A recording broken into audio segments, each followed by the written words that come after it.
दोस्तों नमस्कार, स्वागत है आपका यूट्यूब चैनल एबी टेक में। जान लेते हैं 12 नवंबर की महत्वपूर्ण खबरें। सबसे पहले यहाँ पर देखिए, शिक्षा सेवा चयन आयोग में कल बैठक हुई थी। नई जो भर्तियाँ हैं उसको लेकर के और जो परीक्षाएं होनी है उसको लेकर के।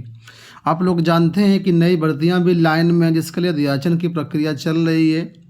एनआईसी के माध्यम से अध्याचन शिक्षा सेवा चयन आयोग के पास आएगा। इसके साथ ही टीजीटी भर्ती परीक्षा जो कि 18 और 19 दिसंबर को होने वाली है, इस पर आयोग में एक बैठक हुई, लेकिन कोई निर्णय नहीं हुआ। अब देखिए, पूरी अपडेट देख लेते हैं। लिखा हुआ है कि उत्तर प्रदेश शिक्षा सेवा चयन आयोग की मंगलवार को बैठक हुई। हालांकि ये औपचारिक ही रही, इसमें किसी तरह का कोई निर्णय नहीं हो सका। इसमें 18 और 19 दिसंबर को प्रस्तावित टीजीटी भर्ती परीक्षा को लेकर के दुविधा बनी हुई है। आयोग में मंगलवार को बैठक का प्रावधान है। इसी क्रम में कार्यवाहक अध्यक्ष राम सूचित ने बैठक ली। बैठक में ज़्यादातर सदस्य और अफसर मौजूद रहे।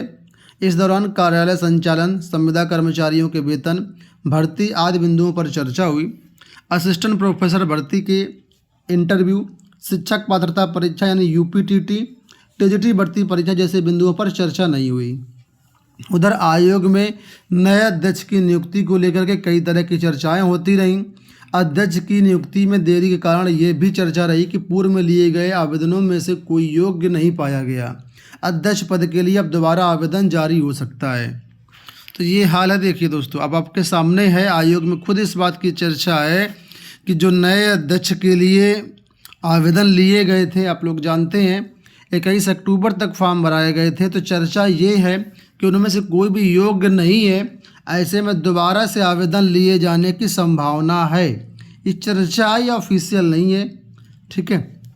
तो ऐसी अपडेट है। हालांकि एक अपडेट और है अध्यक्ष के चयन को लेकर के, उस पर भी हम बात करते हैं, आपको दिखाते हैं वो भी कटिंग। यहाँ देखिए, ये एक विरोधाभासी न्यूज है जो अभी आपने सुना, उसका विरोध करती हुई नजर आएगी आपको। हेडिंग पढ़ेंगे तो लिखा है, उच्च शिक्षा सेवा चयन आयोग को जल्द मिलेगा नया अध्यक्ष। अब यहाँ तो इन्होंने लिख दिया जल्द मिलेगा। ये हिंदुस्तान की न्यूज है, पहले मैंने दिखाया था दूसरे न्यूज़पेपर की न्यूज है। तो अलग अलग न्यूज़पेपर का अलग अलग कहना है। अब इनका क्या कहना है वो देखिए। लिखा है, उत्तर प्रदेश शिक्षा सेवा चयन आयोग को जल्द ही नया अध्यक्ष मिल सकता है। इसके लिए आयोग के अध्यक्ष पद पर चयन की पात्रता को विस्तारित किया गया है। अब राज्य सरकार में प्रमुख सचिव और उसके समकक्ष पद पर होने या पद पर रह चुके व्यक्ति को भी अध्यक्ष बनाया जा सकेगा। इसके लिए उत्तर प्रदेश शिक्षा सेवा चयन आयोग अधिनियम 2023 में संशोधन के प्रस्ताव को मंगलवार को कैबिनेट बाई सर्कुलेशन के जरिए मंजूरी दे दी गई है। इस पद पर एक वरिष्ठ पूर्व आईपीएस अधिकारी को लाया जाने की चर्चा है। अब देखिए दोस्तों, शिक्षा सेवा चयन आयोग की नियमावली 2023 में बनी थी, ठीक है। उस समय नियमावली कुछ और थी। अब ये लोग जिसको अध्यक्ष बनाना चाहते हैं उनके एलिजिबिलिटी क्राइटेरिया पूरा नहीं है।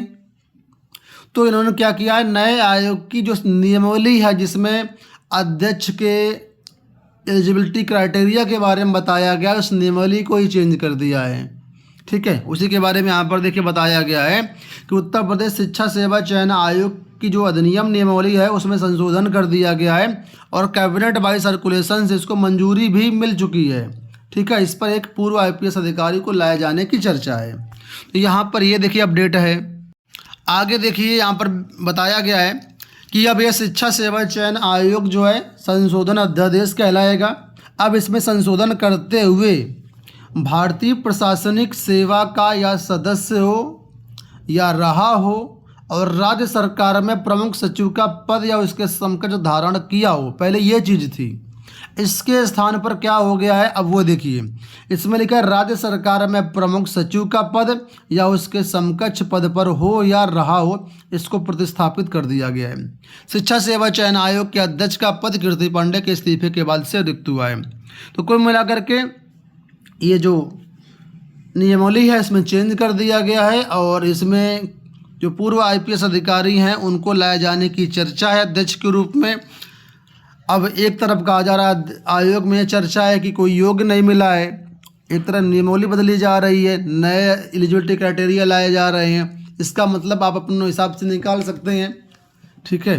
और अगर मान लीजिए ऐसा हुआ कि कोई योग्य अभ्यर्थी नहीं मिला तो दोबारा से विज्ञापन जारी होगा और दोबारा से आवेदन लिए जाएंगे। फिर 1.5 महीना के समय लगेगा, उसके बाद फिर स्क्रीनिंग होगी, फिर चयन प्रक्रिया होगी। तो ये 2025 भी हर हाल में चला जाएगा।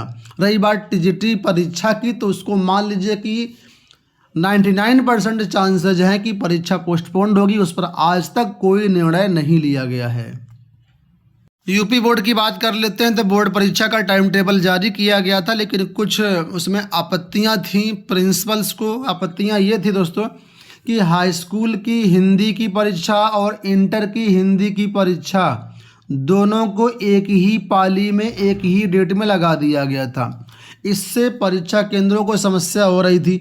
मान लीजिए किसी विद्यालय में हाई स्कूल के 500 बच्चों का परीक्षा केंद्र आया है, वहीं पर इंटर के 500 बच्चों का परीक्षा केंद्र आया है।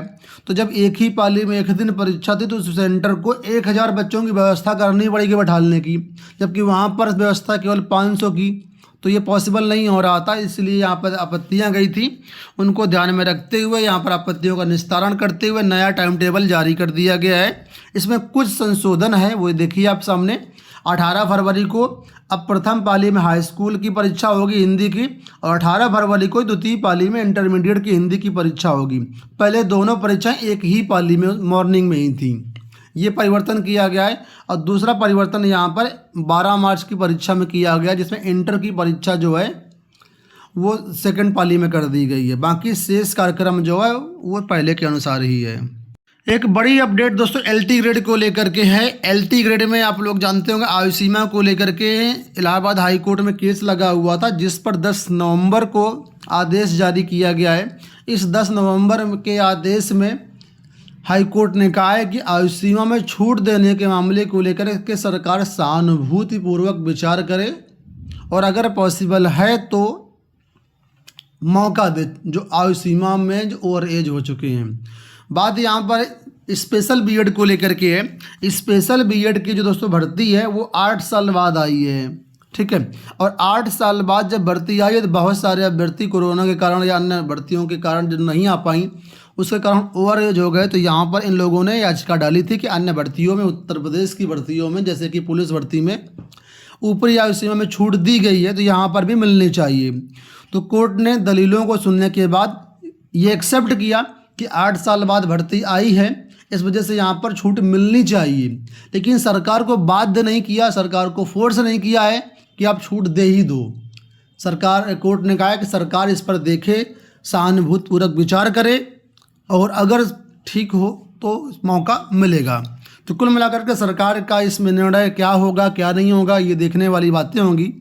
अगर आप इस आर्डर को डिटेल से समझना चाहते हैं तो कल रात को ही हमने इसका डिटेल्ड वीडियो बनाया हुआ है। ऑर्डर हिंदी में इंग्लिश में दोनों में आपको एक्सप्लेन किया हुआ है।